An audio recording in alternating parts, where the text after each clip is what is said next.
Bismillahirrahmanirrahim. Assalamualaikum warahmatullahi wabarakatuh. Waalaikumsalam Waalaikumsalam warahmatullahi warahmatullahi wabarakatuh. wabarakatuh. Perkenalkan, kami dari kelompok 9 praktikum mikrobiologi. Di sini kami akan mempresentasikan tentang koefisien fenol. Adapun anggota kelompok 9 yaitu ada Isan, ada Taskia, ada Ana Janatun, Al-Fajri, saya sendiri dan Dara Banyu. Baik, untuk mempersingkat waktu, silakan kepada pemateri pertama dipersilahkan.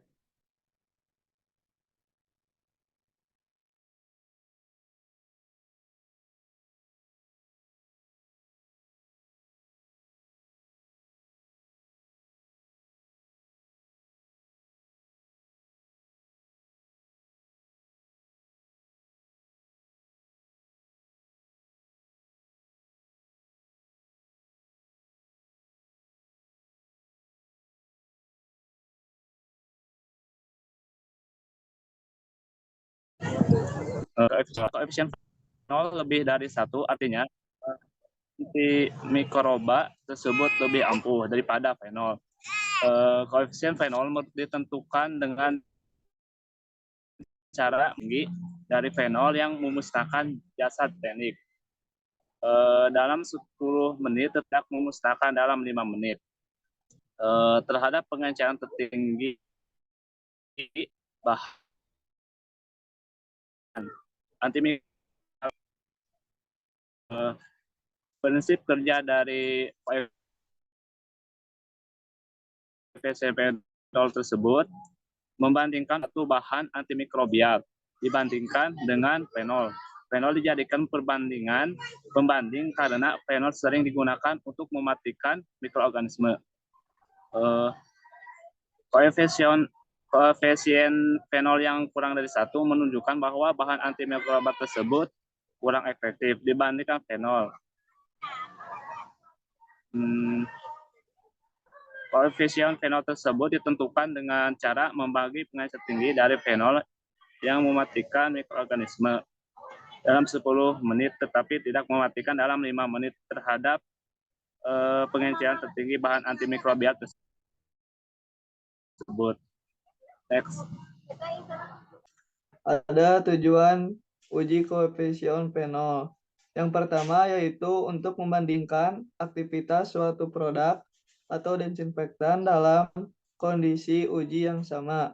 Fenol dijadikan standar dalam uji efektivitas desinfektan karena kemampuannya dalam membunuh jasad teknik evaluasi kekuatan antimikroba suatu desinfektan dengan memperkirakan efektivitasnya berdasarkan konsentrasi dan lamanya selama 15 menit kontak terhadap mikroorganisme tertentu. Untuk rumusnya sendiri dapat dilihat bahwa A kemudian dibagi dengan B yaitu konsentrasi desinfektan tercepat membunuh. Kemudian ditambah terlama membunuh. Kemudian dibagi konsentrasi desinfektan terlama membunuh. Dan untuk yang selanjutnya hasilnya dibagi 2 dan kemudian dihasilkanlah hasilnya. Lanjut.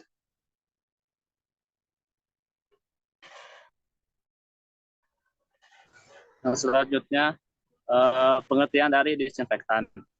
Disinfektan adalah bahan kimia yang digunakan untuk menghambat atau membunuh mikroorganisme. Misalnya pada bakteri, virus, jamur, kecuali spora bakteri. Pada permukaan benda mati, seperti furnitur atau ruangan, lantai, dan sebagainya, disinfektan tidak digunakan pada kulit maupun selaput lendir karena berisiko mengiritasi kulit dan berpotensi memicu kanker. Next. Untuk yang selanjutnya ada bahan-bahan yang berfungsi sebagai desinfektan. Yang pertama yaitu ada fenol. Zat ini bekerja dengan cara meningkatkan permeabilitas membran sitoplasma sehingga menyebabkan kebocoran progresif komponen intraseluler. Permeabilitas proton yang menyebabkan hilangnya rangkaian fosforilasi oksidatif, koagulasi sitoplasma hingga akhirnya terjadi lysis sel. Senyawa golongan ini biasanya digunakan untuk desinfeksi di bak mandi, permukaan lantai, serta dinding. Dan yang kedua ada alkohol.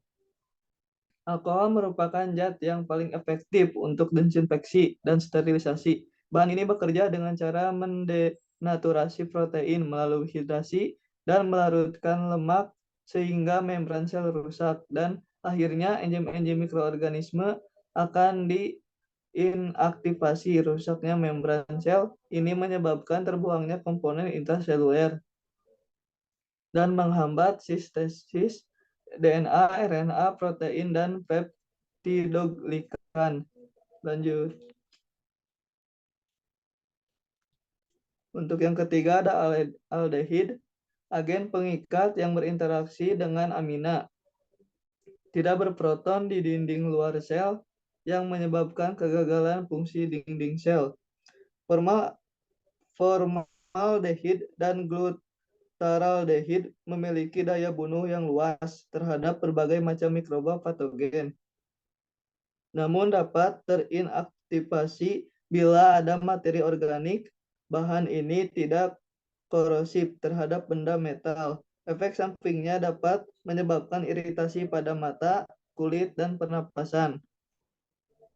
Dan selanjutnya ada zat penghasil halogen yang merupakan zat pengoksidasi aktif tingkat tinggi yang merusak aktivitas protein seluler, mengganggu proses fosforilisasi oksidan dan aktivitas membran. Iodin bereaksi dengan kelompok sistein dan metionil tiol, nukleotida, dan asam lemak yang menyebabkan kematian sel. Iodin efektif dalam membunuh bakteri, jamur, dan virus. Biasanya diformulasikan dalam bentuk sabun dan relatif aman. Namun pada konsentrasi tertentu dapat menyebabkan iritasi kulit dan merusak metal. Lanjut. Yang selanjutnya ada biguanid.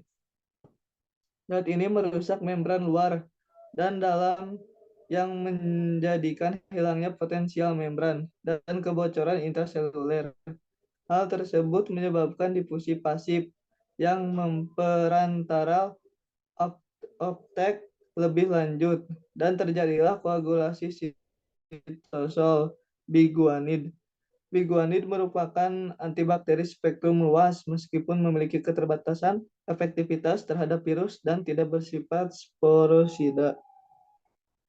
Biguanid dapat berfungsi pada pH 5-7 dan dapat diinaktivasi oleh deterjen dan sabun. Contoh bahan ini adalah chlorhexidin. Yang selanjutnya ada agen pengoksida. Bahan ini bekerja dengan cara memproduksi radikal bebas dari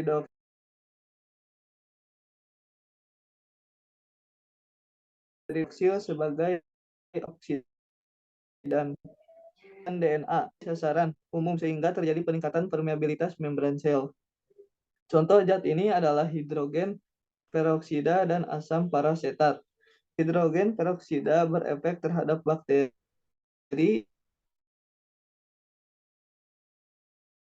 virus, jamur, dan dapat konsentrasi tinggi. Pada konsentrasi 0,1 sampai 60 hidrogen peroksida digunakan sebagai desinfektan dan pada konsentrasi 6 sampai 25% digunakan untuk sterilisasi. Lanjut.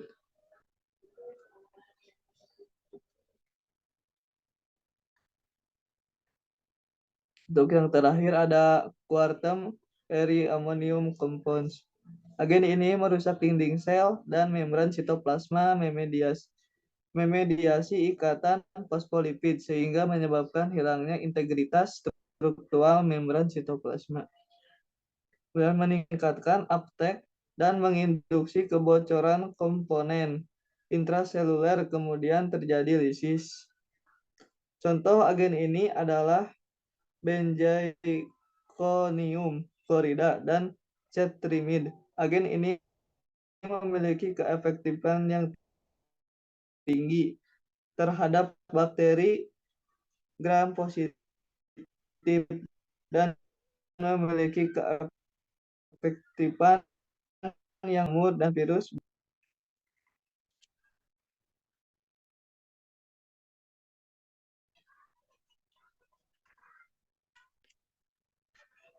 Lanjut. Selanjutnya yaitu prosedur kerja. Yang pertama, pembuatan media Na dan Nb. Yang kedua, pembuatan larutan NaCl 0,9%. Yang ketiga, peremajaan bakteri. Yang keempat, pembuatan inokulum. Yang kelima, pembuatan stok suspensi bakteri. Yang keenam, pembuatan seri pengenceran produk antiseptik dan disinfektan. Yang ketujuh, pengenceran fenol. Agar lebih jelasnya lagi, nanti saya akan menayangkan video. Siapkan alat dan bahan. Untuk pengujian fenol 5%. Jangan lupa sebelum mengerjakan untuk melonggarkan kapas pada tabung reaksi agar mudah mengerjakan.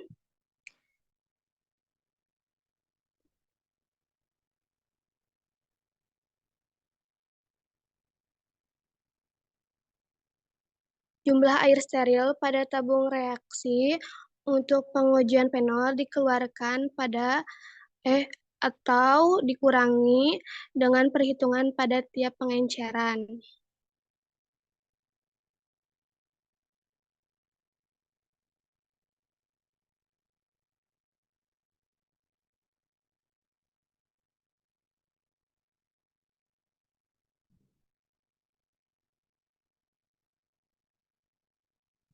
Begitupun dengan perbandingan 1:90 dan 1:100 jumlah air steril dikeluarkan atau dikurangi setiap perhitungan pada setiap pengenceran.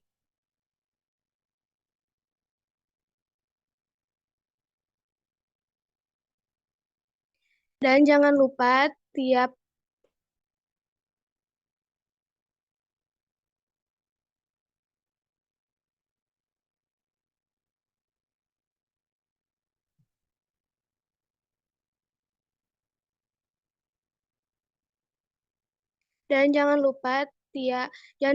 jangan lupa untuk penggantian tip mikropipet pada setiap pengenceran. Suspensi bakteri dimasukkan ke dalam tiap pengenceran fenol 5% sebanyak 50 mikrometer dan diletakkan di dalam wadah yang berisi air dingin.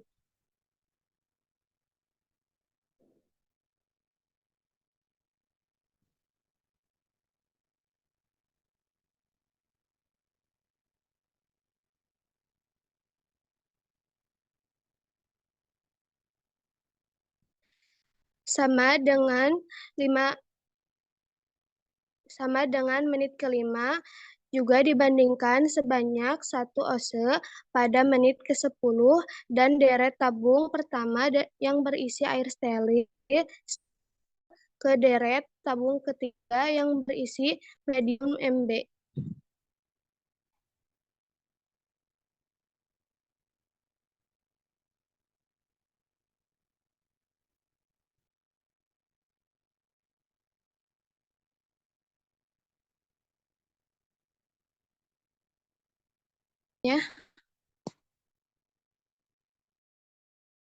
Selanjutnya, kelompok kami mereview tentang optimasi temperatur dan konsentrasi NaOH pada pembuatan karbol dari minyak jelantah.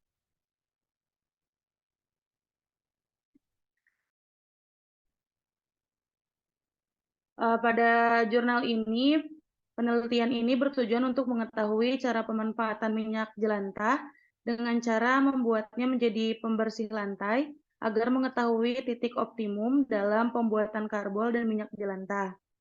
Adapun pada proses pembuatan karbol dan minyak jelantah digunakan metode pemanasan untuk pembuatannya. Boleh di next. Alat yang digunakan dalam penelitian tersebut yaitu ada mortar, hot plate stirrer, neraca analitik, dan ayakan. Dan ada bahan penelitian yang digunakan pada penelitian tersebut yaitu minyak jelantah, naftalena, arpus, NaOH, air, fenol, karbon aktif, dan KOH. Boleh di next. Prosedur pada penelitian tersebut, yang pertama adalah penyiapan analisa. Yang pertama, disiapkan medium nutrien agar sebanyak 15 gram, kemudian dilarutkan dengan 1 liter aquades, kemudian dipanaskan sambil diaduk menggunakan hot plate stirrer.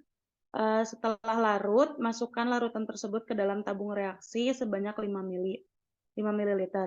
Kemudian media-media tersebut diinkubasi dan didiamkan selama 24 jam. Setelah itu disiapkan medium nutrien broth sebanyak 5 gram, kemudian dilarutkan dalam 1 liter aquades, diaduk menggunakan magnetic stirrer dan diinkubasi. Meremajakan bakteri uji dengan menginokulasikannya ke dalam medium Na dan kemudian diambil bakteri yang telah diremajakan sebanyak 1 OC dan menginokulasikannya ke Erlenmeyer berisi 30 ml medium NB dan diinkubasi kembali selama 24 jam. Kemudian yang terakhir diambil 5 ml produk karbol lalu ditambahkan aquades hingga 100 ml. Kemudian aduk produk dengan konsentrasi 5%. Boleh di next. Prosedur selanjutnya yaitu analisa koefisien fenol. Yang pertama ada pengenceran dilakukan pada tiap produk dengan seri pengenceran 1:150, 1:200, 1:250, dan 1:300. Sebanyak 0,5 mili suspensi bakteri uji dimasukkan ke dalam tabung yang berisi 5 mili medium NB. Kemudian didiamkan selama 5 menit. Sebelum tabung reaksi yang lain, suspensi tersebut diinokulasi sebanyak 0,5 ml suspensi bakteri uji, dimasukkan ke dalam tabung reaksi yang berisi 5 mili medium NB, kemudian didiamkan selama 5 menit kedua. Maksudnya. Pada tabung reaksi yang lain atau tabung reaksi yang ketiga, suspensi tersebut diinokulasi sebanyak 0,5 mili suspensi bakteri uji, dimasukkan ke dalam tabung reaksi yang berisi 5 mili medium NB. Kemudian didiamkan kembali selama 5 menit ketiga. Selanjutnya, keseluruhan suspensi tersebut diinkubasi pada suhu kamar selama 48 jam. Kemudian diamati kekeruhannya. Diperkirakan bahan produk memiliki daya antibakteri. Adanya pertumbuhan bakteri ditandai dengan positif, dengan medium menjadi keruh. Dan tidak adanya pertumbuhan ditandai dengan negatif, dengan mediumnya tetap menjadi bening. Di next. Untuk selanjutnya ada hasil dan pembahasan. Yang pertama ada grafik hubungan antara konsentrasi NaOH dan koefisien fenol terhadap temperatur. Pada grafik berwarna hijau dan ungu, di mana semakin tingginya konsentrasi NaOH dan temperatur, maka koefisien fenol yang dihasilkan juga akan semakin tinggi. Pada pemasakan dengan temperatur 90 derajat dan 100 derajat. Hal ini telah sesuai dengan SNI, Standar Nasional Indonesia, yang menyatakan bahwa nilai koefisien fenol pada karbon pembersih lantai minimal 2,5. Hal ini juga sesuai dengan teori yang menyatakan bahwa semakin tingginya NaOH, maka akan semakin tinggi pula koefisien fenol yang akan didapat. Namun, ada pula beberapa faktor yang dapat mempengaruhi kinerja suatu produk antibakteri. Antara lain yang pertama yaitu seri pengenceran produk yang tidak tepat, lalu yang kedua ada stabilitas komponen bahan aktif suatu produk yang terganggu. Next. Yang kedua ada grafik hubungan antara konsentrasi NaOH dan koefisien fenol. Grafik hubungan antara konsentrasi NaOH dan pH terhadap temperatur. Tipe ya itu. Jadi pada grafik yang berwarna kuning dan ungu, di mana semakin tinggi konsentrasi NaOH dan temperatur, maka pH yang dihasilkan juga akan semakin tinggi. Pada pemasakan dengan temperatur 90 derajat menghasilkan pH seri pH yaitu 7, 9, 10, dan 11. Sedangkan pada pemasakan dengan temperatur 100 derajat menghasilkan nilai pH yaitu 8, 9, 10, dan 11. Hal ini juga telah sesuai dengan standar nasional Indonesia yang menyatakan bahwa nilai pH pada karbol pembersih lantai minimal 6 sampai 11. Adapun karakteristik dari karbol dari minyak jelantah dibandingkan dengan karbol yang berasal dari minyak pinus. Yang pertama dari segi baunya. Jadi bau dari karbol minyak jelantah ini memiliki bau yang menyengat dan sedikit dari bau naftalena, di mana bau ini disebabkan dari adanya pengaruh penambahan naftalena yang menyebabkan hasil dari karbol minyak jelantah. Sehingga bau ini dapat dijadikan indikasi bahwa berhasilnya suatu produk karbol dari minyak jelantah tersebut, sebab karbol dari minyak pinus juga memiliki bau yang sama, yaitu bau naftalena. Lalu yang kedua yaitu warna. Warna juga merupakan salah satu faktor yang dapat mempengaruhi dari terbentuknya karbol minyak jelantah. Berdasarkan hasil jurnal ini gitu dan analisa dapat diketahui bahwa warna karbol dari minyak jelantah yang menggunakan metode pemanasan adalah berwarna coklat. Berbeda warna dari karbol dari minyak yang berasal dari pohon pinus yang identik memiliki warna kuning. Warna pada karbol minyak jelantah memiliki warna coklat. Hal ini disebabkan akibat pemanasan yang berlebih dan adanya penambahan minyak jelantah. Lalu yang ketiga ada stabilitas emulsi dalam air sadah. Hasil analisa dari jurnal ini menyatakan bahwa karbol dari minyak jelantah memiliki membentuk suatu emulsi yang stabil di dalam air sadah, tidak sama dengan karbol minyak pinus yang digunakan sebagai pembanding. Next. Yang terakhir ada kesimpulan. Kesimpulan dari studi kasus ini yaitu karbol yang paling optimum diperoleh pada temperatur 90 derajat dengan nilai koefisien fenol 2, 22, 2, 22, 277 dan 3,33 serta nilai pH 7, 9, 10, dan 11 pada temperatur 100 derajat dengan nilai koefisien 1,66, 2,77. Bentar.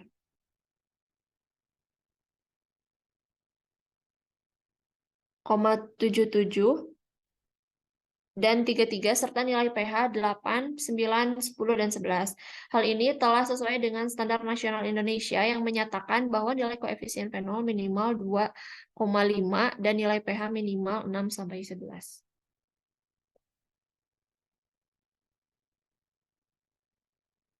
Baik, terima kasih kepada pemateri yang telah menyampaikan materinya dengan baik. Mungkin itu saja yang dapat kelompok kami sampaikan. Kurang lebihnya mohon maaf. Wassalamualaikum warahmatullahi wabarakatuh.